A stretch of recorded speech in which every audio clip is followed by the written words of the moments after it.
Eh bien, bonjour. Nous voici réunis aujourd'hui pour un sujet lié à la prévention des risques professionnels. Donc, bienvenue à l'atelier entreprise prévention des risques professionnels, organisé par la CARSAT du Sud-Est. Cette journée, ce webinar donc sera présenté par Jean-Michel Scotto-Daniello, Olivier Trojani et Stéphane Florence, donc moi-même. Nous allons pouvoir donc vous faire un déroulé de l'animation pendant les 3 quarts d'heure qui suivent. La proposition du webinar qui vous est proposé en lieu et place des ateliers prévention en entreprise que nous réalisons habituellement et en lien évidemment avec les conditions sanitaires du moment, hein. Le Covid oblige, nous a obligés à proposer une autre modalité d'intervention en entreprise et de vous faire ça donc par outil distanciel, donc ce webinar. Alors comme alors traditionnellement, je ne sais pas si c'est le mot qui convient, puisqu'on est vraiment dans le premier essai d'un webinar en direct. Donc vous nous pardonnerez un peu des petits problèmes techniques qui pourraient survenir durant cette animation, puisque on déploie le dispositif sans en avoir forcément fait trop d'expérience. Dans tous les cas, un webinar, c'est un système, un outil qui vous permet d'avoir la lecture de l'ensemble de la présentation en rediffusion. Donc, il y aura un replay qui sera proposé au terme de cette animation dans sa totalité. Donc, on vous donnera le lien et l'accès. Pendant toute la durée de l'animation, donc, vous aurez la possibilité de vous exprimer au travers d'un chat. Donc toutes les questions que vous serez susceptibles de vouloir poser, alors on sait que vous en avez déjà posé pour certains, pour lesquels on a déjà donc des réponses, qui sont évidemment préparées. Mais pour toutes celles qui viendraient au fur et à mesure de la présentation, donc vous avez la possibilité de les poser sur le chat, de manière à ce que nous puissions y répondre en fin de présentation, bien entendu, hein. Pendant l'ensemble du déroulé, nous continuerons sans pouvoir y répondre, sachant que cette proposition de réponse se fera uniquement à la fin. Voilà. Donc l'atelier donc entreprise du département prévention des risques professionnels de la CARSAT va vous présenter le sujet qui est annoncé, hein. Donc c'est le quai, hein, transbordement de marchandises, lieu de tous les dangers, avec un prisme très particulier, bien évidemment, c'est d'imaginer ce que l'on pourrait faire en termes de prévention des risques professionnels. Donc, qui dit prévention des risques professionnels, dit avoir donc cette notion d'objectif à atteindre. Et pour ça, on va vous proposer effectivement de comprendre quel est notre point de vue sur le sujet en vous représentant ce que sont les accidents et les maladies professionnelles.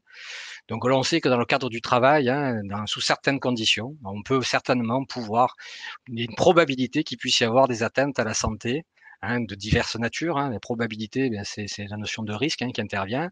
Et lorsque ces incidents arrivent et qui se transforment en lésions, nous pouvons avoir donc, si ça devient brutal, un accident du travail.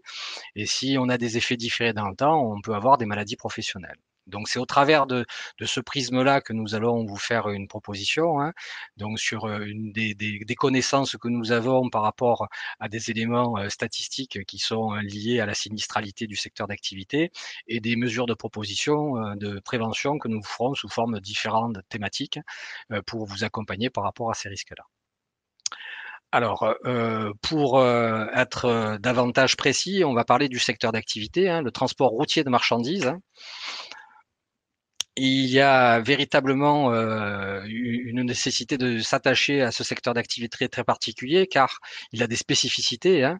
On sait que sur le territoire national, aujourd'hui, il y a une place prépondérante. C'est celui qui permet de faire en sorte que notre économie puisse fonctionner. On a des liens qui doivent être établis entre ne serait-ce que la production, la livraison. Donc, toutes ces connexions se font essentiellement aujourd'hui par voie routière. Et sans ces connexions, on ne pourrait pas arriver à avoir une activité économique digne de ce nom. Et en même temps, on a un territoire qui est très particulier, hein, donc l'espace français au milieu de l'espace européen, fait que nous avons une nécessité de pouvoir faciliter, le déplacement des marchandises et de faire en sorte que sur tout notre territoire, nous ayons, cette équité qui puisse être proposée au titre de de pouvoir être livré, ne serait-ce que ça, ou de pouvoir expédier, quel que soit l'endroit où on se trouve. Donc, on voit bien que sur l'aménagement du territoire, il y a un gros travail qui a été fait, hein. On fait partie des pays qui avons un gros, développement du réseau routier.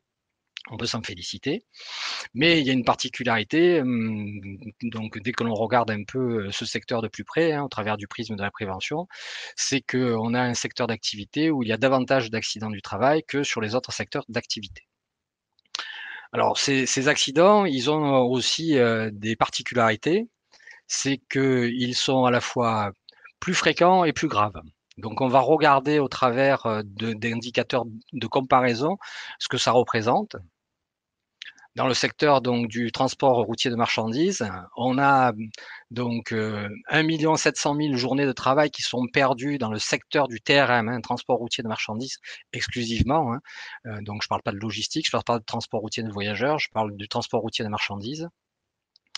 Et on voit qu'on peut comparer par rapport à d'autres indicateurs qui sont, le bâtiment qui est réputé être un secteur d'activité accidentogène, que le TRM est au-delà du bâtiment. Alors, par rapport à tous les secteurs d'activité confondus, on voit bien qu'il y a véritablement une grosse différence, hein. Alors même si les chiffres commencent à dater un peu, la tendance est toujours la même, hein. Malheureusement, on n'a pas infléchi cette tendance-là, donc on reste toujours dans les mêmes indicateurs de comparaison. On peut voir que ces accidents qui sont plus fréquents donc sur ce secteur sont aussi plus graves, puisqu'on voit que par entreprise, aujourd'hui, un accident génère en moyenne, 70 journées de travail perdues par entreprise. Donc, ça reste un volume très important. On se sert de cette durée d'arrêt pour mesurer véritablement la nature de l'accident, hein. On peut faire le lien, hein, entre guillemets assez facilement entre la durée et la gravité d'une lésion, hein. Plus l'accident est grave, plus la lésion est grave, plus la durée d'arrêt est importante pour pouvoir, guérir, ou stabiliser. Alors économiquement, évidemment, ça a ça a une importance, hein.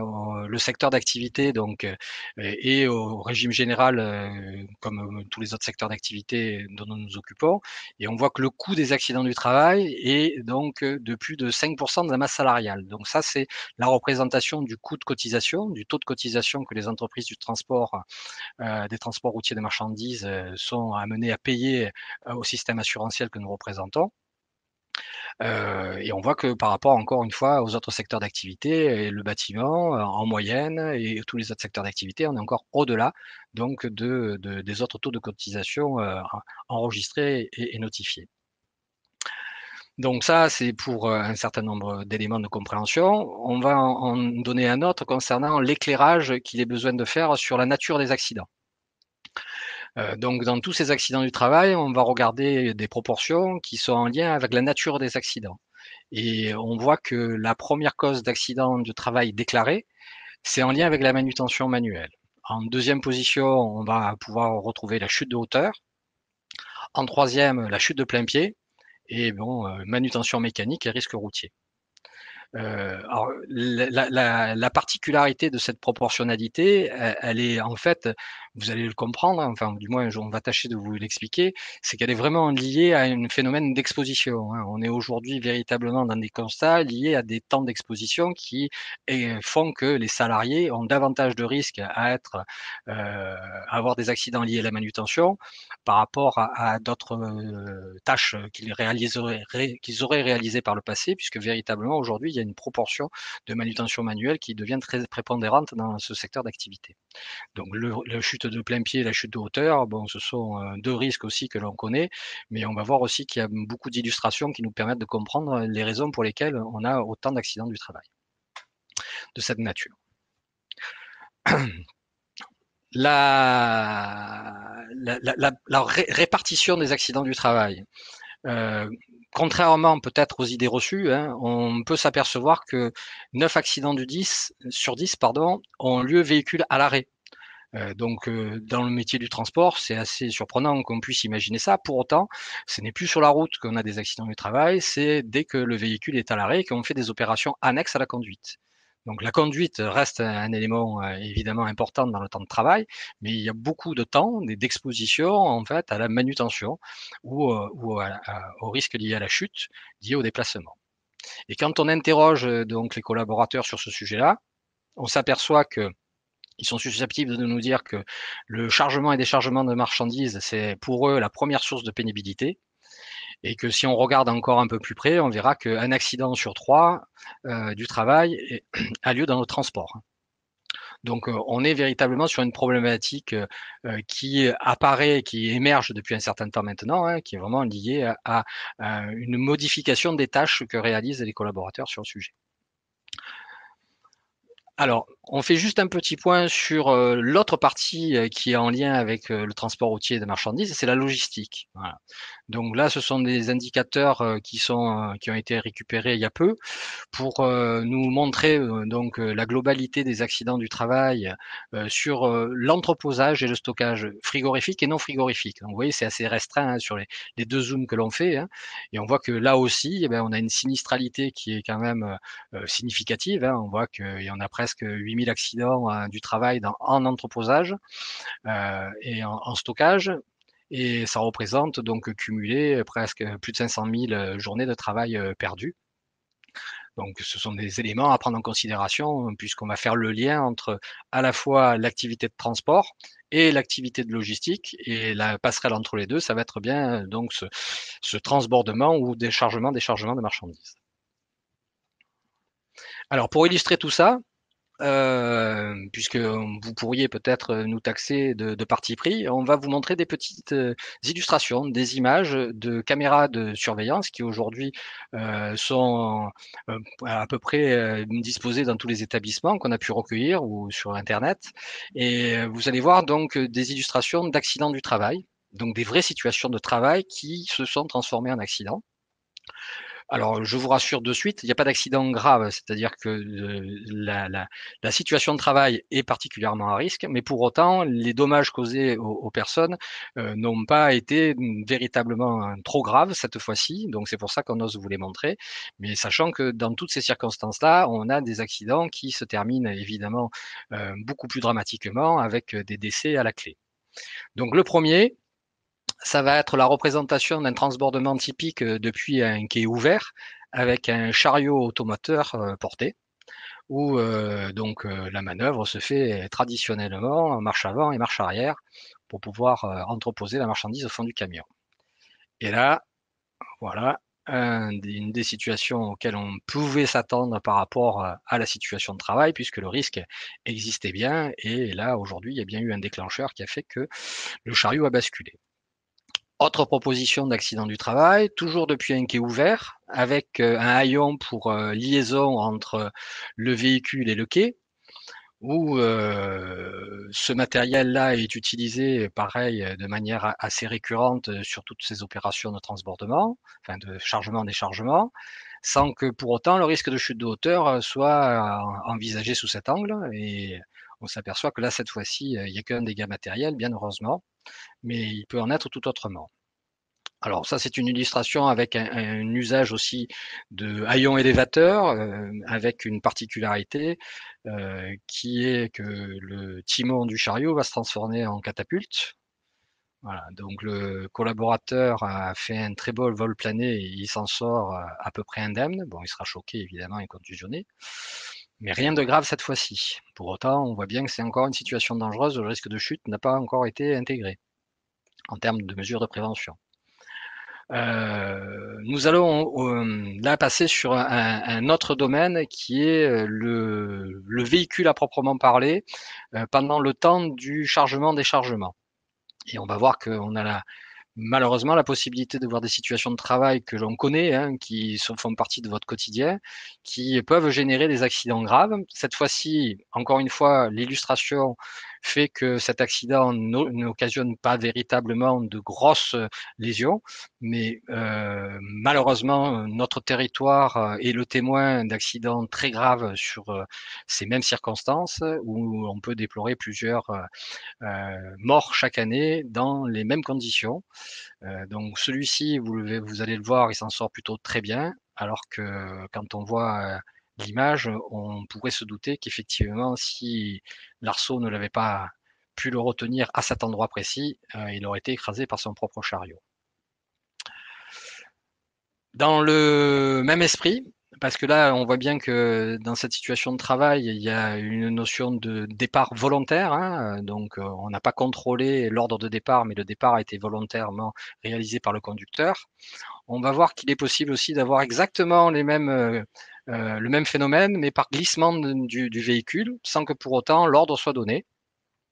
Donc là, en l'occurrence, vous allez voir un petit film qui amène le chariot à basculer de la même manière, mais c'est sous l'effet de l'inertie et donc du poids et du mouvement du chariot que le véhicule avance cette fois-ci.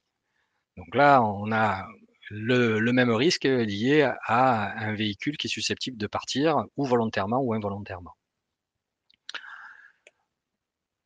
À l'intérieur des entrepôts, des risques existent parce que là, on est véritablement dans la phase de positionnement des charges à l'intérieur du plateau du véhicule. Dans la préparation, juste avant, ben, on va voir que sur le versant entrepôt logistique, on a aussi un certain nombre de risques liés à la circulation. Donc, illustration encore une fois d'un accident où la réalité ben, nous met en évidence les risques auxquels sont confrontés nos collaborateurs. Et il s'en sort avec une fracture de la cheville. Voilà. Donc tous ces accidents-là sont uniquement là pour illustrer la réalité des situations de travail que vivent les collaborateurs, en précisant que ces situations de travail, elles existent aujourd'hui au quotidien. Il y a vraiment une exposition et que sous certaines circonstances, ces expositions ben, favorisent l'apparition de risques et on va essayer de vous montrer justement au travers d'une petite planche la nature des risques qui sont susceptibles de pouvoir être identifiés et évalués dans des situations de travail identiques.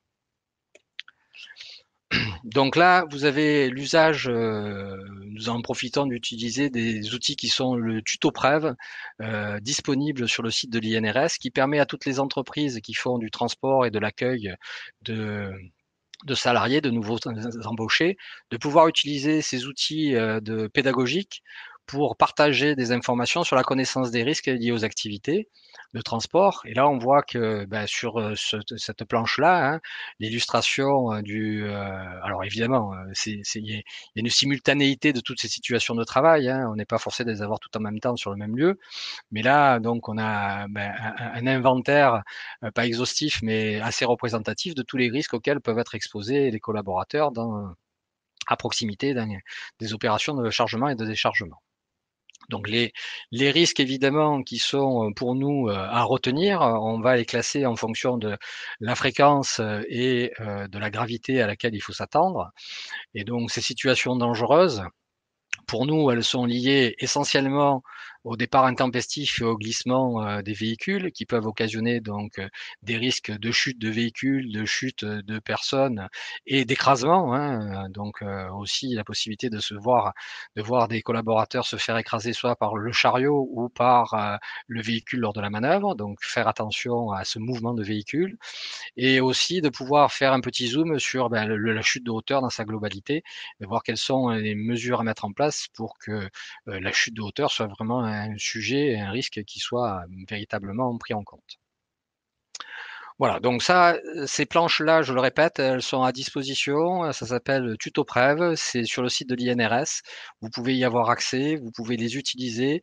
Il y a plusieurs modèles. Donc c'est pour l'accompagnement et le tutorat donc de tous les nouveaux entrants en entreprise. Ça permet de faire un partage véritablement intéressant du sujet pour pouvoir accompagner tous les collaborateurs à la connaissance des risques et des mesures de prévention ou de protection à mettre en place lors de ces situations.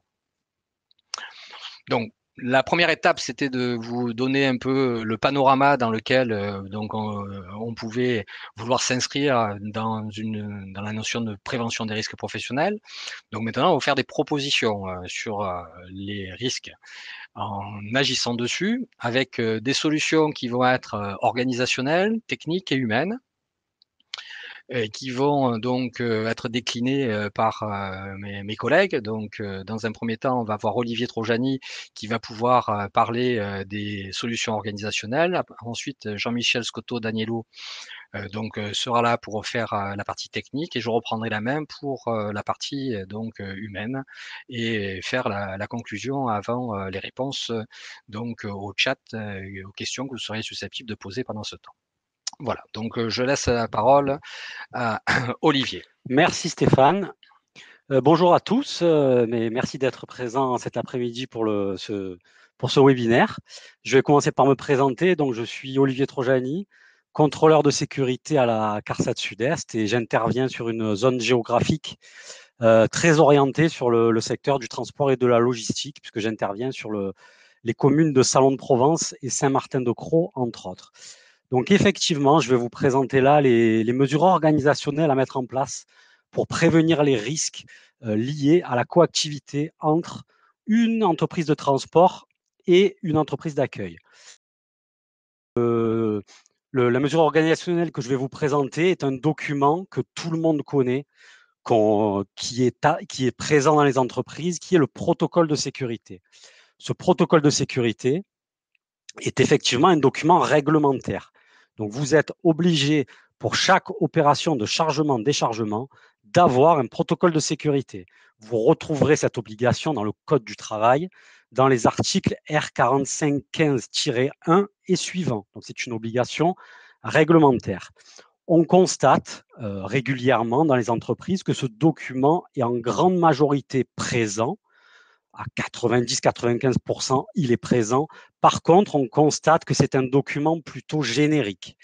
C'est-à-dire qu'il est réalisé, mais qu'il ne permet pas réellement d'organiser et de gérer la prévention des risques liés à cette activité, à l'opération de chargement-déchargement. On va donc vous proposer des moyens, on va vous faire des propositions pour que ce protocole soit fait, réalisé, mais qu'il soit vraiment opérationnel, c'est-à-dire qu'il soit réellement utilisé et là pour organiser et gérer la prévention des risques entre une entreprise d'accueil et une entreprise de transport. Donc, pour le rendre opérationnel, vous avez une recommandation, notamment de la CNAM, qui est la recommandation 505, qui est applicable au secteur d'activité des CTN C et D, qui peut vous aider. Cette recommandation est téléchargeable gratuitement sur le site Amélie. Va vous permettre de vous aider, de vous accompagner dans la réalisation d'un protocole plus opérationnel. Donc, il faut savoir que ce protocole a un format que vous pouvez choisir. Il doit forcément être écrit, daté et signé, mais celui-ci peut être soit en format papier, soit en format informatique. On voit de plus en plus de e-protocoles. C'est une solution qui peut permettre effectivement de gérer plus facilement ces protocoles de sécurité. Et on va vous proposer donc, pour le rendre plus opérationnel, 5 rubriques à mettre en place dans ce protocole. Ces 5 rubriques ne sont pas l'exhaustivité des rubriques que vous devez mettre en place. Vous allez retrouver dans le code du travail des rubriques réglementaires à mettre en place et vous devez faire apparaître dans votre protocole l'intégralité de l'évaluation des risques que vous avez fait en commun entre le transporteur et l'entreprise d'accueil. On va vous proposer là, par contre, 5 rubriques qui vous permettront de gérer les risques les plus fréquents que l'on rencontre, qui ont été présentés juste avant par Stéphane Florence. Il faut savoir également que ce protocole de sécurité doit être issu d'une démarche commune et d'une visite préalable effectuée entre le transporteur et l'entreprise d'accueil. Donc, on va tout de suite passer à la première rubrique que l'on vous propose de mettre dans le protocole de sécurité. Donc, je vais détailler là les 5 rubriques que l'on vous propose. On peut les classer en 2 familles. Les 2 premières seront plutôt pour gérer les risques de chute et d'écrasement, et les 3 suivantes seront plutôt pour gérer les risques liés aux manutentions. Donc, c'est effectivement les risques les plus fréquents que l'on rencontre qui vous ont été présentés juste avant par Stéphane Florence. Donc, la première des rubriques, c'est une rubrique que l'on rencontre, que l'on voit dans les protocoles, qui est assez bien renseignée. Ce sont les conditions d'accès. Vous devez donc renseigner très précisément les conditions d'accès du transporteur jusqu'à sa zone de déchargement. Donc, vous devez y annexer là un plan de circulation, y intégrer les limitations de vitesse, les obstacles éventuels que pourrait rencontrer le transporteur et comment le chauffeur doit se rendre à sa zone de transbordement. s'il y a une personne à contacter, s'il y a un portail avec un code à passer exactement, tout ce qui va lui permettre d'accéder en toute sécurité à sa zone de déchargement. Donc cette rubrique-là est essentielle. Ensuite, la deuxième rubrique qu'on vous propose de renseigner, c'est une rubrique qui va présenter l'adéquation entre le véhicule et le lieu de transbordement. C'est-à-dire que pas tous les véhicules sont adaptés à tous les sites. Donc, vous devez, après avoir fait une évaluation commune, intégrer dans le protocole de sécurité quel camion est adapté à votre site. Je m'explique. Si vous avez un site équipé d'un quai qui n'est pas muni de niche, vous ne pourrez pas faire venir un camion muni d'un haillon rabattable. Le transbordement ne va pas pouvoir être réalisé. Pareil en ce qui concerne le gabarit de camion, pas tous les sites ne peuvent accueillir des semi-remorques. Vous n'avez peut-être pas forcément de zone de transbordement à haillons, donc les camions qui doivent venir doivent être munis de haillons plutôt rétractables. Donc tout ça doit apparaître dans le protocole pour que le transporteur puisse affréter le bon véhicule et qu'on ne se retrouve pas à avoir des risques liés à l'utilisation d'un véhicule pas adapté au site. Donc voilà pour les deux premières rubriques. Ensuite, on va vous proposer de passer à trois autres rubriques qui sont là pour gérer le risque lié aux manutentions. Donc, la première de ces rubriques est bien d'identifier le moyen de manutention le plus adapté à l'opération de chargement et déchargement de la marchandise. Quand vous arrivez sur un site pour faire une opération de chargement ou déchargement, vous avez de la marchandise qui est conditionnée d'une certaine manière. Ça peut être sur palette, ça peut être sur rolls, ça peut être autrement, des bouteilles de gaz, de la viande pendue, du vrac, etc., etc. Vous devez identifier très précisément dans le protocole de sécurité quel est le moyen le plus adapté pour manutentionner la marchandise. Ça va aller du transpalette électrique jusqu'au trans-rolls, en passant par des chariots de transport de viande, etc. Donc là, on vous propose dans cette rubrique-là d'identifier très clairement, en fonction de la marchandise transportée, quel moyen sera le plus adapté. Ensuite, une fois que vous avez identifié clairement, eu égard de la marchandise que vous transportez, le moyen de manutention le plus adapté, on vous propose de définir qui sera chargé de la mise à disposition de ce moyen de manutention, qui de l'entreprise d'accueil ou qui de l'entreprise de transport sera chargé d'amener ce matériel. On peut voir dans certains cas de la marchandise qui est donc déchargée par le transporteur avec un transpalette électrique embarqué. Il faut que ça soit bien spécifié dans le protocole. On peut voir dans d'autres cas, sur d'autres sites, que c'est bien au transporteur de faire le déchargement de la marchandise. Par contre, le moyen de manutention est mis à disposition par l'entreprise d'accueil. Il faut effectivement que ça soit bien stipulé dans le protocole pour que tout soit bien organisé et qu'on sache en amont de l'opération bien que j'aurai une marchandise à transporter et j'aurai le moyen de manutention adapté qui sera mis à disposition. Et on vous propose donc dans une cinquième rubrique et donc dans la troisième rubrique pour gérer les risques de manutention, de bien définir qui sera chargé de faire ce déchargement. Donc, on a défini dans une première partie le moyen de manutention le plus adapté, ensuite, qui doit le mettre à disposition, et ensuite, qui est chargé de faire l'opération. Tout ça doit vraiment apparaître dans le protocole pour gérer ces risques-là et bien s'organiser. Donc voilà, j'en ai terminé pour les mesures organisationnelles et la présentation du protocole de sécurité. Je vais donc passer la main et la parole surtout à Jean-Michel Scotto-Daniello qui va vous présenter les mesures techniques à mettre en place lors d'une opération de mise à quai notamment. Et je vous remercie de votre attention. Merci Olivier et bonjour à tous. Voilà, je me présente, je suis Jean-Michel Scotto-Daniello, je suis contrôleur de sécurité à la CARSAT du Sud-Est et je travaille dans un secteur dit transverse spécialisé dans la conception des lieux et des situations de travail.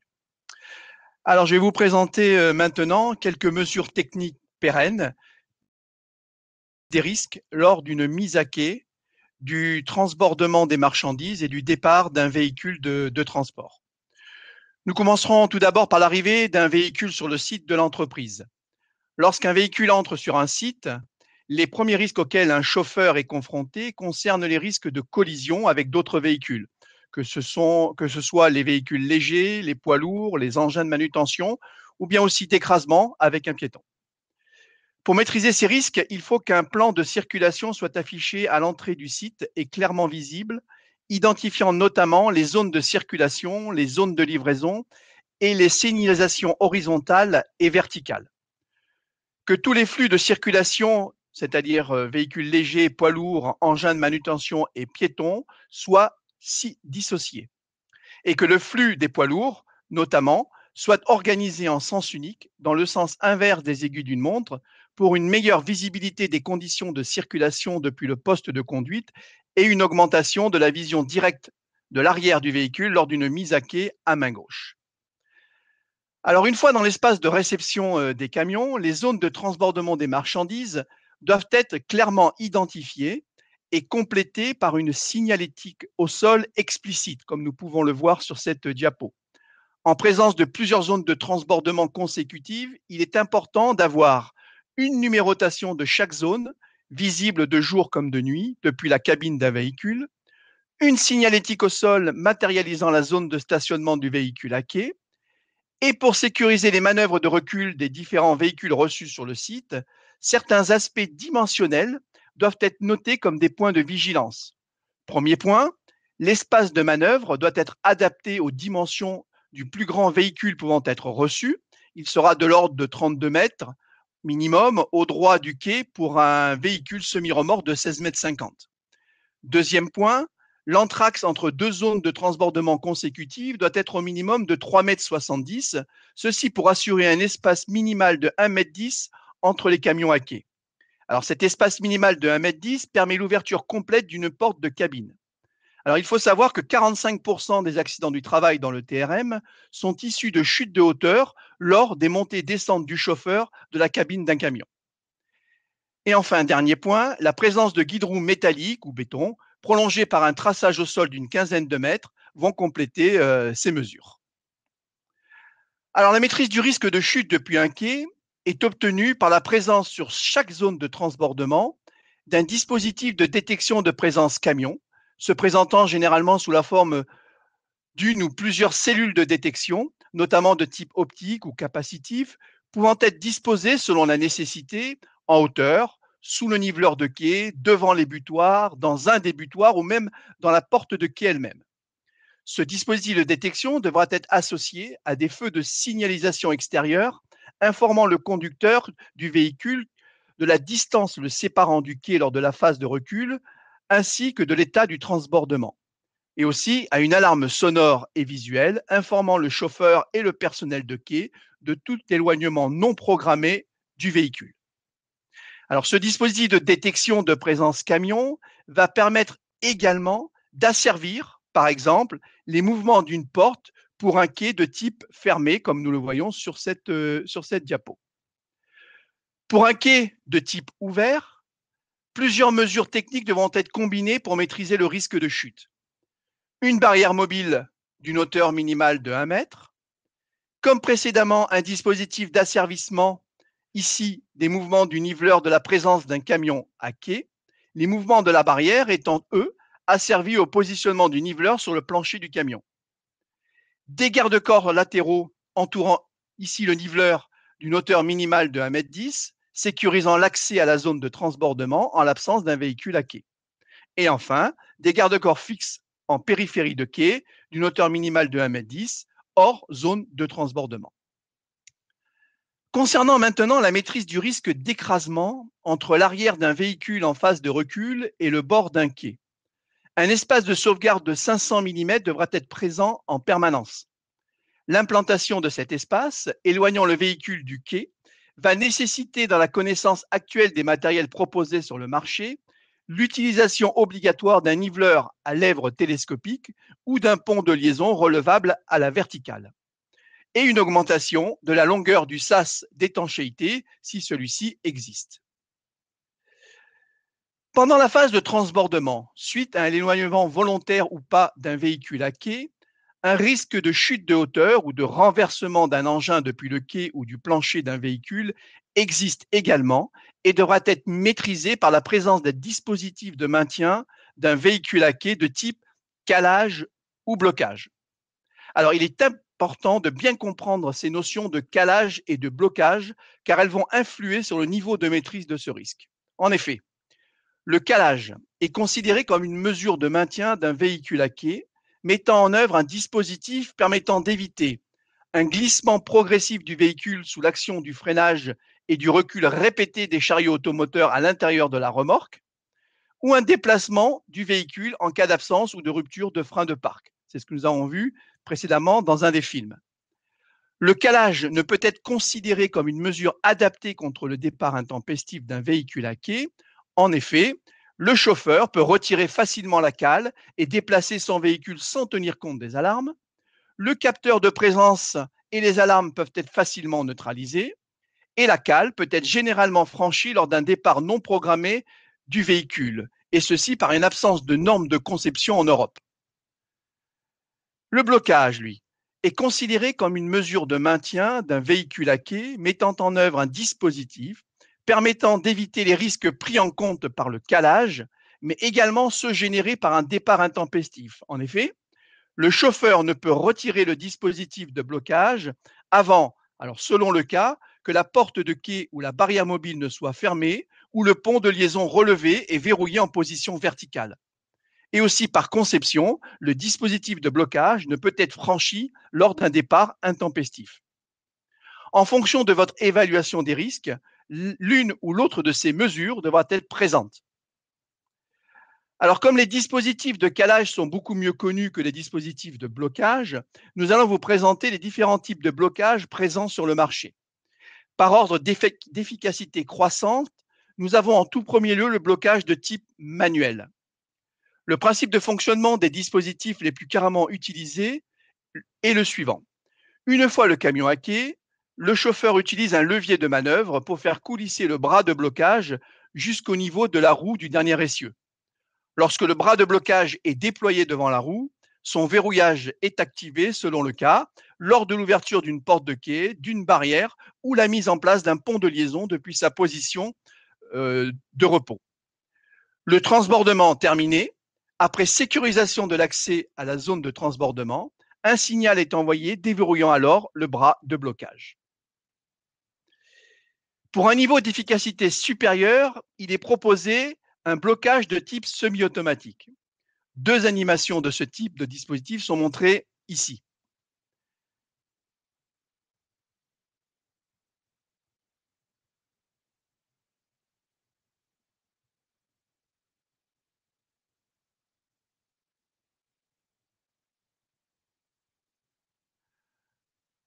Concernant la dernière animation, le dispositif présenté est celui que l'on rencontre le plus souvent. Le principe de fonctionnement est le suivant. Une fois le camion à quai, le réceptionnaire averti par un signal lumineux autorise la mise en place automatique du dispositif de blocage devant une roue du dernier essieu du camion. Le verrouillage du dispositif s'effectue dès l'ouverture de la porte de quai ou d'une barrière ou de la descente d'un pont de liaison sur le plancher d'un véhicule à quai. Le transbordement terminé, après sécurisation de l'accès à la zone de transbordement, un signal envoyé par le réceptionnaire de quai déverrouille le dispositif de blocage qui revient automatiquement en position d'attente en coulissant sur son axe. Ce type de dispositif est plus efficace en termes de prévention des risques qu'un dispositif manuel de blocage des camions, car il minimise le temps de présence du conducteur dans la zone de manœuvre. Enfin, nous arrivons à ce qui se fait de plus efficace en termes de maîtrise des risques. Il s'agit d'un dispositif de mise à quai automatique. Ce système assure la prise en charge d'un véhicule 2 mètres avant le quai par le positionnement d'un bras hydraulique de traction s'insérant entre les roues arrière. Le système traque ensuite le camion qui a été mis au point mort jusqu'au quai pour procéder à son accostage. La zone à risque d'écrasement, située entre l'arrière du camion et les butées de quai, est sous le contrôle d'un dispositif de détection de présence qui va arrêter automatiquement le recul du camion si nécessaire. Une fois le véhicule bloqué à quai par le dispositif de traction, le système autorise les mouvements d'une porte, d'une barrière ou d'un pont de liaison. Après transbordement, le personnel de quai autorise au moyen d'une commande unique le retrait du matériel de jonction quai-camion, la fermeture de la porte ou de la barrière et le déverrouillage du dispositif de traction. après avoir testé que le frein de parc soit bien actif. La présence du dispositif de détection de présence dans la zone située entre l'arrière du véhicule et le quai va permettre de s'affranchir de la présence d'un espace de sauvegarde de 500 mm et autorise l'utilisation d'un niveleur à lèvres basculantes. C'est le type de dispositif de maintien d'un véhicule à quai le plus efficace en termes de prévention des risques proposé actuellement sur le marché. En effet, il permet de prendre en compte la totalité des risques présents lors de la mise à quai, du transbordement des marchandises et du départ d'un véhicule. Alors pour conclure mon intervention, je parlerai des dispositifs de jonction quai-camion. En effet, pour maîtriser le risque de chute lors de leur utilisation, il est primordial d'utiliser des matériels adaptés comme les niveleurs à lèvres télescopiques et les ponts de liaison électriques. Ces matériels sont destinés à compenser la dénivellation pouvant exister entre la hauteur d'un quai et le plancher de chargement d'un véhicule et à assurer la liaison en continu entre ceux-ci. Ce sont des appareils solidaires du quai positionnés en saillie à l'extérieur de celui-ci ou encastrés dans le plan de chargement. Quel que soit le matériel de jonction quai-camion utilisé, deux principes communs importants sont à respecter lors du choix de leur dimensionnement. Le premier, il faut que la longueur permette un appui stable minimal de 15 cm du niveleur sur le plancher du véhicule et que leur largeur soit au plus inférieure de 25 cm par rapport à la largeur intérieure de la remorque. Autrement dit, pour une remorque de largeur intérieure maximale de 2,45 m, la largeur minimale du matériel de jonction devra être de 2,20 m. Pour le pont de liaison, il faudra que sa longueur soit au minimum de 1 m, de manière à pouvoir servir de garde-corps en position relevée. Alors ici se termine la présentation des mesures techniques pouvant être mises en place pour maîtriser les risques présents lors d'une activité de transbordement. Elles ne sont pas exclusives, elles viennent en complément de mesures organisationnelles et humaines. Et pour cette raison, je passe maintenant la parole à Stéphane, qui va aborder plus spécifiquement les mesures humaines. Je vous remercie. Merci Jean-Michel. Donc je reprends la parole pour vous présenter les dispositions relatives aux propositions de solutions de prévention axées sur l'humain. Vous comprenez bien que quand de formation, donc ce sont des solutions de formation, sachant que le code du travail s'il est besoin de le répéter, il est dit dedans, dans l'article 41-41-2, pour ceux qui voudraient y faire référence, que la formation doit être faite à chaque fois que nécessaire la sécurité. Donc il existe bien des dispositifs de formation que délivrent des organismes avec des durées de validité de compétences, avec des mises à jour des compétences avec des MAC qui doivent être effectuées à raison de 5 ou 10 ans par exemple pour les CACES. Mais on va voir que là, en l'occurrence, il n'y a pas forcément de périodicité, il y a une nécessité de le faire dès lors que le besoin en est exprimé. Tout d'abord, pardon, il va s'agir de s'assurer qu'au titre du protocole de sécurité, toutes les informations puissent être mises à disposition de l'ensemble des collaborateurs concernés.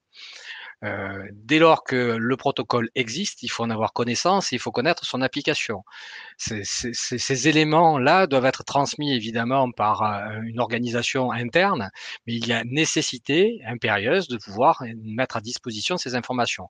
Un module de formation, d'information convient parfaitement donc au transfert de connaissances pour que ça devienne une compétence, pour que toutes les dispositions organisationnelles et techniques puissent être partagées et comprises et être mises en œuvre. Sans quoi, le papier restera une lettre morte et les dispositifs techniques ne seront pas pour autant utilisés comme ils devraient l'être. Donc, il y a bien une nécessité d'accompagner les collaborateurs sur ce sujet-là avec des formations correspondant donc à la mise en œuvre d'une organisation spécifique au travers du protocole. Des formations à l'utilisation du matériel. Oui, le matériel tel qu'on a pu le voir, tel que Jean-Michel vient de nous le présenter, a des dispositions techniques. On voit bien que c'est du matériel qui augmente en termes de technologie, donc que ce soit manuel ou que ce soit semi-automatique ou automatique. Et donc, comme tout matériel, il y a besoin d'y avoir une appropriation. Donc, dans un premier temps, on voit bien que ce transfert de compétences va être fait du fournisseur vers l'entreprise utilisatrice et après à charge de l'entreprise donc utilisatrice de faire ce transfert de compétences à nouveau nouveau vers tous les utilisateurs potentiels, en ayant évidemment à l'idée que ça reste dans le respect du protocole. Donc associer toujours la formation en lien avec le protocole de sécurité qui a été établi et qui cadre les règles dans lesquelles le chargement et le déchargement doit être effectué. Donc, les systèmes de liaison sont une chose et il y a aussi tous les systèmes de blocage, hein. Donc le blocage est un élément aussi à prendre en considération par rapport à ces évolutions technologiques. Donc ces éléments, que ce soit les systèmes de liaison ou les systèmes de blocage, ont des spécificités. Ils ont des manuels d'utilisation, qui, sont, les principales sources d'informations pour amener à ce que les collaborateurs puissent s'en servir de manière efficace. Il faut que ça reste opérationnel, bien entendu, et qu'ils puissent s'en servir en toute sécurité, en faisant bien l'identification des risques auxquels ils peuvent continuer à être exposés, puisque bien qu'on en supprime, on peut potentiellement en créer d'autres, donc bien savoir à quel risque on peut s'exposer en utilisant ce matériel, bien qu'on sache qu'une fois qu'ils sont mis en place, on va éliminer la majeure partie des risques pour lesquels on voulait combattre, que l'on voulait mettre en place des mesures de prévention. Donc, pour arriver à travailler sur ce sujet-là, vous avez la possibilité de nous contacter puisque la CARSAT donc du Sud-Est, mais comme c'est vrai dans toutes les autres CARSAT, hein, vous avez la possibilité de venir nous retrouver, de chercher un collaborateur, un interlocuteur qui sera donc celui avec qui vous pourrez entretenir ces relations et échanger sur ce sujet-là. Donc vous avez la possibilité, en rejoignant notre site, de choisir ces rubriques-là pour trouver par exemple votre correspondant qui va être votre contrôleur de sécurité sur la zone géographique, puisque sur notre territoire, tous les contrôleurs de sécurité ont une zone géographique dédiée. Et à partir de ce moment-là, vous pouvez avoir la possibilité, soit par son intermédiaire qui comprendra le besoin que vous exprimez et comment est-ce qu'il peut vous accompagner, à faire appel à différentes fonctions et à différents services. Donc, par exemple, celui dans lequel, aujourd'hui Jean-Michel travaille, c'est donc la conception des lieux de travail. Dès lors que vous avez un projet de rénovation ou de construction de bâtiments neufs, liés donc, à ce secteur d'activité, mais pour tous les autres, on le fait également, hein, bien entendu. Vous avez la possibilité de nous faire venir et de nous donner certains éléments de compréhension pour qu'on vous accompagne, qu'on vous guide vers des solutions, vers des mesures de prévention que vous pourriez mettre en place dès la conception, dès le projet, avant de commencer à la réalisation. Tout simplement, hein, on se plaît à le dire, il est plus facile, de gommer un trait sur un plan plutôt que de casser un mur, alors qu'on a déjà commencé les travaux. Donc là, l'idée, c'est d'intervenir le plus tôt possible pour vous accompagner à mettre en place des mesures de prévention par rapport à des sujets que l'on connaît et sur, les bonnes pratiques à mettre en œuvre par rapport à ces risques qui sont parfaitement identifiés dans votre secteur d'activité. Et enfin, vous pouvez faire appel au service prévention formation, pardon.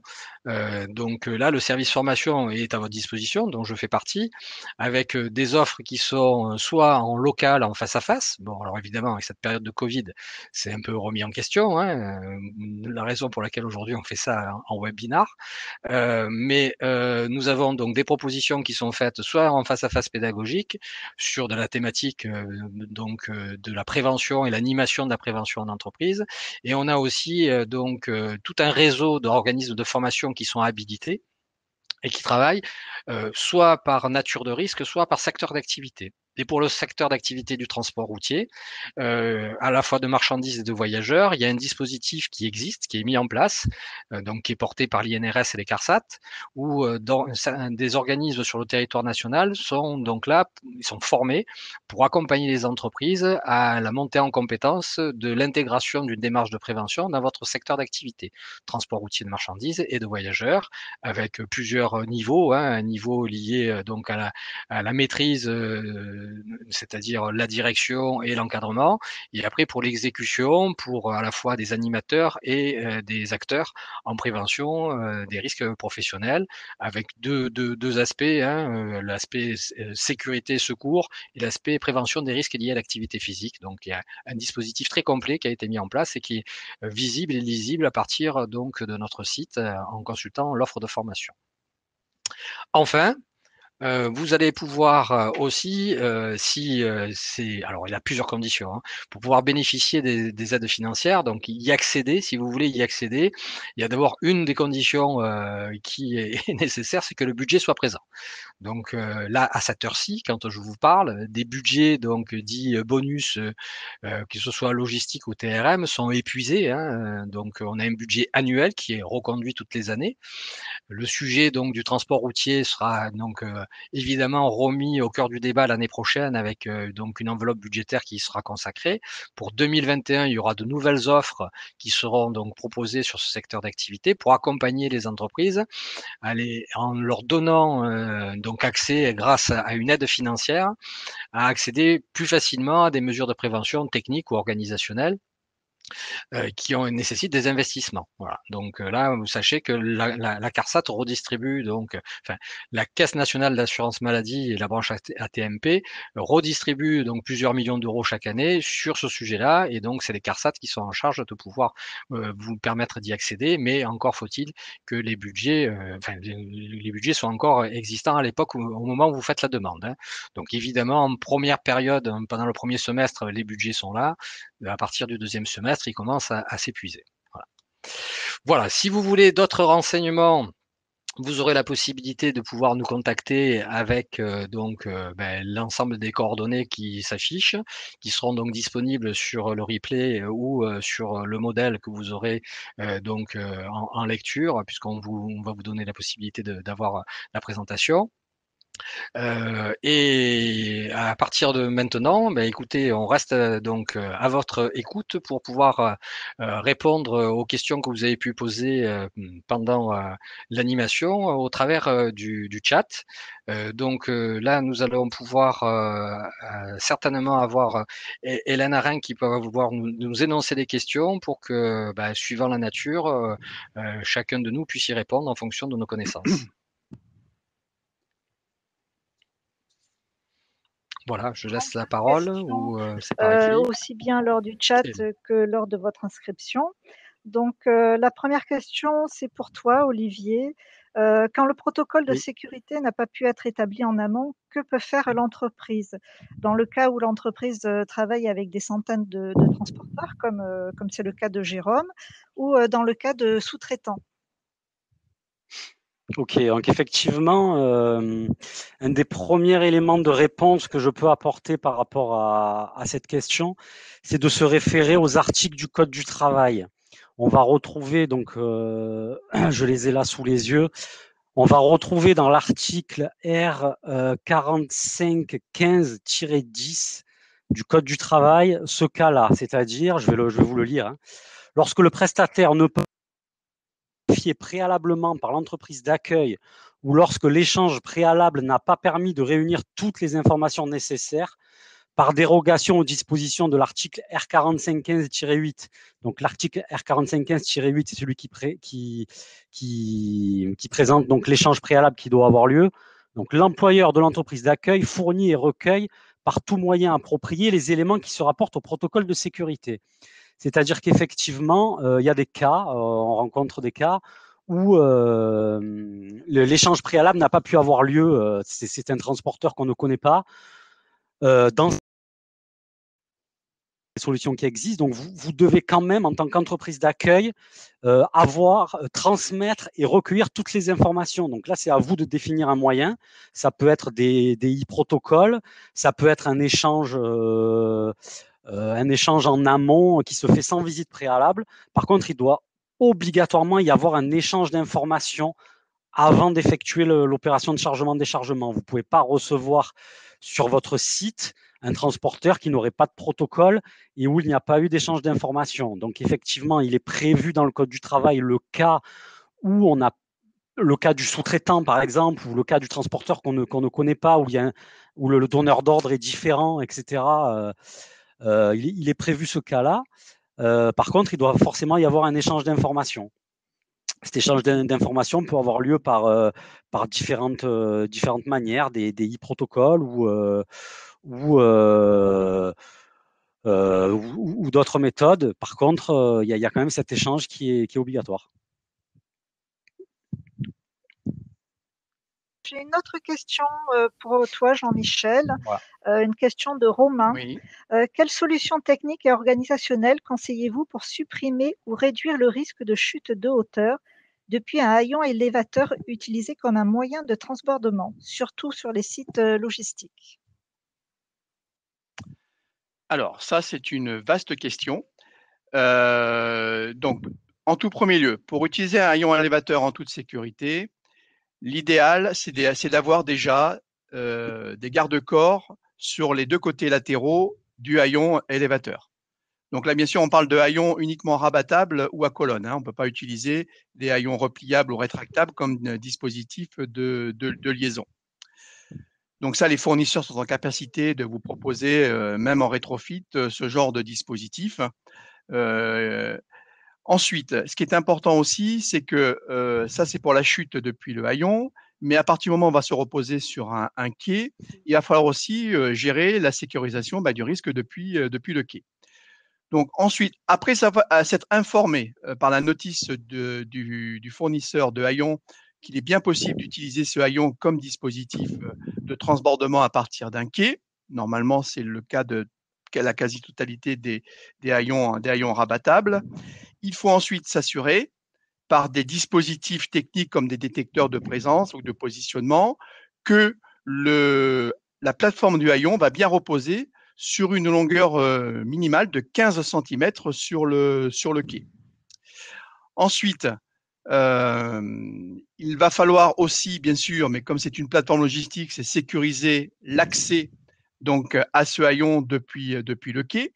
Donc, mettre en place un dispositif qui va détecter la présence du camion et le bon positionnement du haillon sur le quai pour asservir les mouvements ou de la porte ou d'une barrière. Il est hors de question d'avoir la porte ouverte ou la barrière ouverte alors qu'on n'est pas sûr d'avoir la plateforme du haillon positionnée correctement sur le quai. Voilà. À partir de là, une fois qu'on est sûr que le camion est bien là, que les 15 cm sont bien respectés, alors on peut utiliser la plateforme de ce haillon. Une petite contrainte qu'il va falloir gérer aussi, c'est que pour utiliser un haillon sur un quai, il va falloir que le plancher du camion ne puisse pas descendre en dessous du niveau du quai. Voilà. Ça, c'est une contrainte qu'il va falloir donc maîtriser. Sinon, à ce moment-là, la plateforme du haillon va se relever et ainsi former une différence de hauteur et empêcher le transbordement correct. Voilà, je pense avoir répondu. Hélène, excuse-moi, j'aimerais apporter un complément par rapport à la question de Jérôme. Ça m'est venu là au cours de l'intervention de Jean-Michel. De manière plus opérationnelle, c'est vrai, quand vous avez des centaines de transporteurs sur un site, c'est pas évident d'avoir cet échange d'informations préalable et cette visite commune préalable avec tous les transporteurs.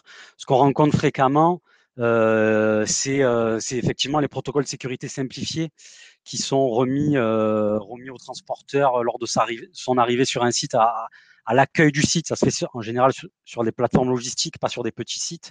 Lorsqu'il y a un accueil, c'est un moyen quand même d'informer le chauffeur des consignes de sécurité qu'il y a présent sur le site. En termes de bonnes pratiques, il est quand même préférable que cet échange d'informations et que le consigne soit passé en amont du transbordement pour que pour que le camion soit adapté, pour que les consignes se soient passées en amont sur le transbordement notamment. C'est quand même préférable que ça soit passé en amont de l'arrivée sur le site. Mais effectivement, quand en dernier recours, on n'a pas eu possibilité de faire passer ces informations, il y a toujours la possibilité de les passer à l'accueil par des protocoles simplifiés, par exemple. Et le deuxième élément de réponse que je voulais apporter aussi, c'était par rapport à la recommandation 505. On retrouvera, je vous invite à consulter la recommandation 505 sur ce cas-là. Vous aurez toutes les informations sur les protocoles de sécurité. Encore une question pour toi, Jean-Michel, de Ronan et de Christine, et également un complément sur les aides financières pour Mathieu. Quel est le coût moyen constaté pour l'équipement complet d'un quai et quelle partie du coût les aides financières peuvent-elles couvrir? Alors, si on se place dans un équipement, je dirais minimal que l'on demande, c'est-à-dire par exemple pour un quai fermé, une porte électrique, un niveleur à lèvres télescopique, une zone refuge, des guides-roues et un dispositif de détection, il faut compter là-dessus à peu près de l'ordre de 8 à 10 000 euros. Après à cela, en fonction de votre évaluation des risques, si vous pouvez rapporter un dispositif de blocage, et les premiers dispositifs de blocage manuels commencent à arriver au niveau de 4 000, 4 500 euros le dispositif. Et ensuite, ça peut monter en fonction de l'automatisation des dispositifs. Après, en termes de financement, donc nous actuellement l'aide financière que nous avons en CARSAT Sud-Est, mais pour l'instant qui a été suspendue parce que l'enveloppe a été épuisée. On pouvait prendre en compte 50% donc des matériels et travaux hors dispositif de blocage. Et s'il y avait un dispositif de blocage, c'est aussi de prendre 40% de ce dispositif de blocage. Voilà, jusqu'à concurrence, comme toutes les aides financières simplifiées, de 25 000 euros d'aide. Donc c'est vraiment, ça permet, l'aide maximale permet d'équiper quand même plusieurs quais de manière complète. Par rapport à la situation actuelle de la Covid-19, pour toi, Olivier, quel impact a eu la pandémie de la Covid-19 sur le protocole de sécurité?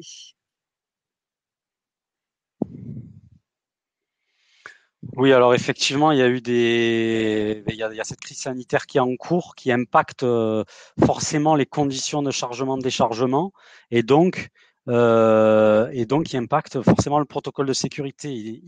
Il est certain qu'il doit y avoir une mise à jour du protocole de sécurité par rapport à ce nouveau risque qui est apparu et aux nouvelles conditions sanitaires du chargement et du déchargement et de l'interaction entre des salariés d'une entreprise de transport et les salariés d'une entreprise d'accueil. Donc là, par rapport à ce risque-là, vous pouvez retrouver sur le site Amélie des fiches dédiées au transport routier de marchandises sur les opérations de chargement-déchargement, mais pas que. Donc là, je vous invite à vraiment aller sur le site Amélie, à vous rendre dans la rubrique entreprise et dans le secteur d'activité transport pour télécharger ces fiches-là. Vous aurez plein d'informations sur les mesures de prévention à mettre en place, sur comment les réaliser, etc. Et effectivement, opérationnellement, sur les sites, on s'aperçoit que, eu égard aux mesures de prévention mises en place pour lutter contre la maladie Covid-19, on peut générer d'autres risques. Donc ces risques-là sont également à évaluer et à peut-être réintégrer dans son évaluation des risques et dans son protocole. Je m'explique, on a constaté par exemple que avant la crise sanitaire, certains chauffeurs se trouvaient par exemple sur le quai pour au moins surveiller le chargement ou pour réaliser le transbordement, ou étaient présents dans une salle d'accueil chauffeur. Avec les règles mises en place pendant cette crise-là, on retrouve parfois des chauffeurs confinés dans leur cabine, ce qui du coup va augmenter le risque lié au départ intempestif. Donc, vous voyez, on a prévenu le risque lié au virus, mais par contre, on a peut-être généré ou amplifié un autre risque. Donc là, attention, ce risque-là est peut-être à réévaluer, à réintégrer dans les protocoles, à bien réinformer les transporteurs et éventuellement à mettre en place des mesures de prévention compensatoires. Très bien. Maintenant, Stéphane, une question concernant la formation. Peux-tu nous expliquer les dispositifs APTR et APS?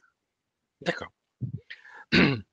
Donc le dispositif a pour vocation de donner un niveau de connaissance et de compétence à la direction dans un premier temps, pour permettre de donner au projet prévention des risques professionnels de l'entreprise une dimension, une vraie dimension, avec des sujets qui vont être liés, comme je l'ai dit précédemment, évidemment, à l'analyse des situations de travail, à des notions de secours et à des notions de prévention des risques liés à l'activité physique, sachant qu'il y a donc une grosse partie qui se fait avec plusieurs jours de formation sur la PTR à destination du dirigeant. Donc c'est des formations qui dépassent la semaine en nombre de jours cumulés. Et pour les acteurs, on est à 3 jours de formation aussi pour permettre de mettre en place, pour donner aux opérationnels le moyen de mettre en place toutes les mesures de prévention et la compréhension qu'il est nécessaire d'avoir pour mettre en place ces mesures de prévention qui auraient pu être discutées auparavant avec l'ensemble de l'équipe qui a été constituée, puisque dans l'idée, le système APTR, APS a pour volonté de créer une dynamique autour d'un collectif, hein. Il n'est pas question d'avoir qu'une seule personne qui puisse être compétente sur le sujet. Ça ne fonctionne pas, ça on le sait, hein. On ne peut pas déléguer la mission santé sécurité à une seule personne. Il faut qu'il y ait plusieurs rangs de la hiérarchie qui soient impliqués. Donc là, on décline à la fois du directeur jusqu'à l'animateur, jusqu'à l'acteur, avec plusieurs modules afin de donner cette transversalité de la prévention à plusieurs, à la fois fonctions et niveaux. Voilà, donc ça se décline en plusieurs étapes, mais on commence toujours par le décideur avant toute chose. Si on l'a pas convaincu, la formation doit pouvoir le convaincre avant de continuer à faire les autres démarches d'accroissement de compétences pour les autres membres de l'entreprise. Voilà. Mais tous les renseignements complémentaires peuvent être sont disponibles en tous les cas sur notre site à la rubrique formation. On a le détail des programmes. J'en profite, je réagis là à ce que tu viens de dire, Stéphane, et pour encore apporter un complément de réponse à la question de Jérôme, finalement cette question était assez large et intéressante. Effectivement, la formation du chauffeur routier par le dispositif APS, qui le ferait monter en compétence sur la prévention des risques, permet qu'on ait un chauffeur compétent, et du coup, lorsqu'on lui présente un protocole de sécurité simplifié en plateforme logistique ou sur un site d'accueil, ça lui permet d'avoir l'œil un peu aguerri et aiguisé pour savoir lire ce protocole et identifier les situations à risque. Donc effectivement, cette formation APS, elle est d'autant plus importante lorsque le protocole de sécurité n'a pas forcément pu être mis en place en amont de l'opération. Ça permet au chauffeur d'être compétent sur le domaine et du coup d'avoir une compréhension bien plus pertinente de ce qu'on lui présente lors de son opération. Une question pour Jean-Michel de Guillaume. Y a-t-il des dispositifs asservissant le frein de parc à la présence du chauffeur sur son siège?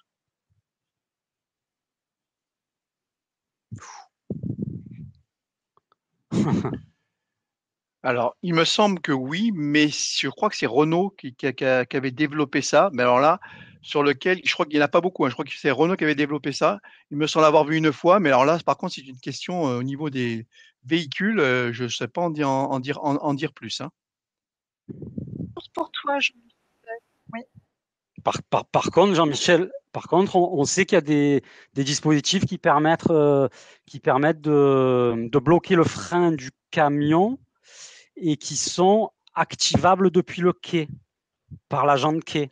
Oui, tout à fait. Donc ça permet en fait à l'agent de quai de bloquer avec un bouton poussoir qui se situe à l'arrière du camion, de bloquer. Peut-être que tu vas en parler, Non, non, Jean-Michel. vas-y, continue. Oui, comme tu veux, hein. Tu as commencé.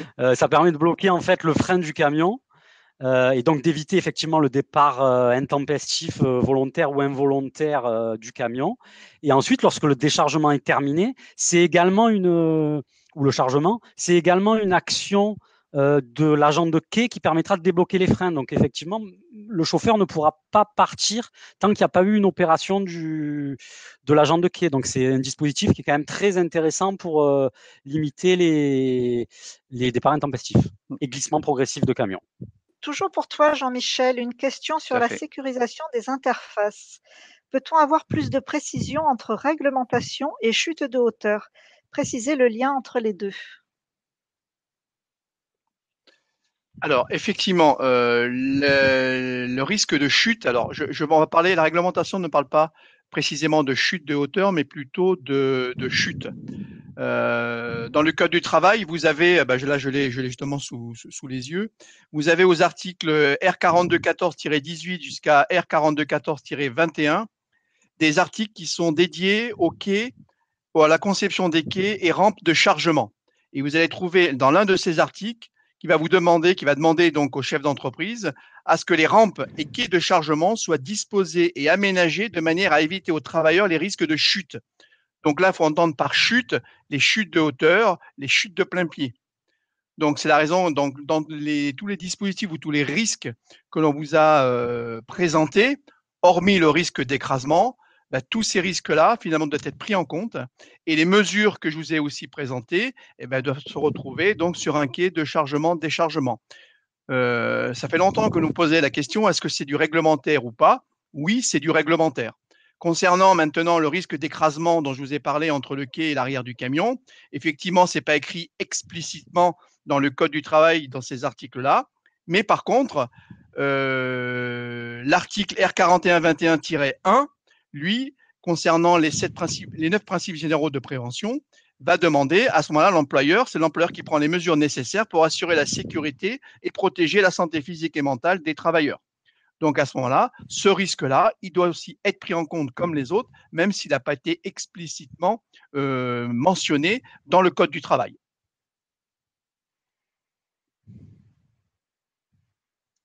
Une question pour toi, Olivier, en termes de juridique.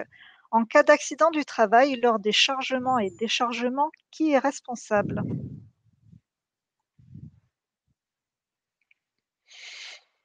Alors effectivement, c'est une question qui nous est remontée, qu'on entend assez souvent. Alors là, c'est clair, il y a des jurisprudences là-dessus. Il peut clairement y avoir une co-responsabilité. On sort vraiment du champ uniquement de la responsabilité de l'employeur. Il peut y avoir une co-responsabilité entre l'entreprise d'accueil et l'entreprise de transport. Je vais vous donner l'exemple d'une jurisprudence. Alors attendez, on l'a ici. Vous avez la jurisprudence de la Cour de cassation du 28 mars 2006 qui va préciser, donc je vais vous la lire, hein, je ne vais pas vous lire le début, mais sur la fin, elle est quand même assez intéressante. Donc l'établissement utilisateur, donc c'est le cas d'un accident d'un transporteur sur un site d'accueil, sur une entreprise d'accueil. Donc l'établissement utilisateur est considéré comme auteur indirect de l'accident, coupable d'une faute caractérisée ayant permis la réalisation du dommage en raison de l'élaboration d'un protocole de sécurité insuffisant, ne contenant que des informations parcellaires avec des consignes de sécurité pas assez précises. Donc vous voyez bien l'importance d'avoir un protocole de sécurité très précis et de mettre en place des mesures de prévention adaptées et précises. Au niveau juridique, tout le monde peut être jugé responsable de l'accident, pas uniquement l'employeur qui emploie le salarié. Donc, l'aspect échange d'informations, l'aspect mesure de prévention commune est extrêmement important dans le cas de la coactivité lors de ces opérations de chargement-déchargement. Question pour toi, Olivier, sur les aides financières. Peut-on présenter une demande d'aide a posteriori, une fois que les aménagements sont déjà réalisés? Et Mathieu complète sa question. La réalisation se faisant en janvier, le budget 2020 étant épuisé, je peux faire une demande sur votre budget 2021?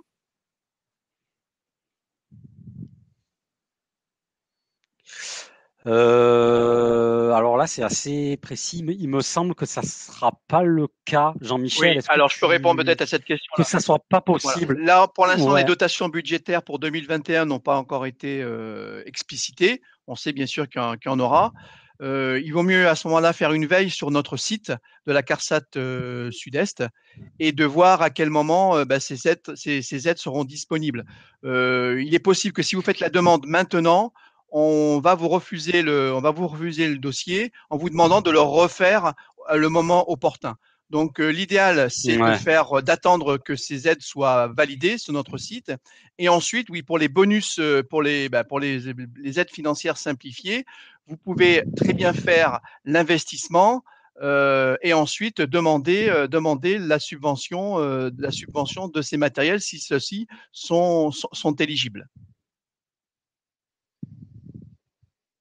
Donc regardez bien quand même les détails de l'éligibilité des matériels à cette subvention. Hein.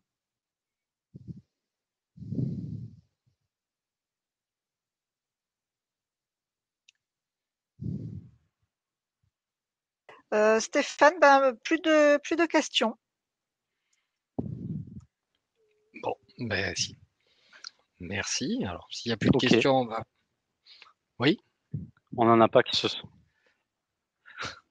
Non. Non, on n'a pas eu de Ben, questions si, sur le chat quelques-unes, mais on y a apparemment. Hop, répondu, c'est c'est ça. ça, c'est ça. Ouais, c'est ça. Bon, Oui, ben, c'est écoutez, ça. Ça y merci est. d'avoir participé donc à ce webinar, d'avoir été donc aussi interrogatif et nous permettre de vous répondre à ces questions dans la mesure voilà, où on avait la possibilité d'y répondre en direct. N'hésitez pas encore à échanger avec nous et on prendra évidemment le temps d'y répondre si vous nous posez des questions. On est toujours là à disposition. Hein, c'est notre mission, répondre à vos questions.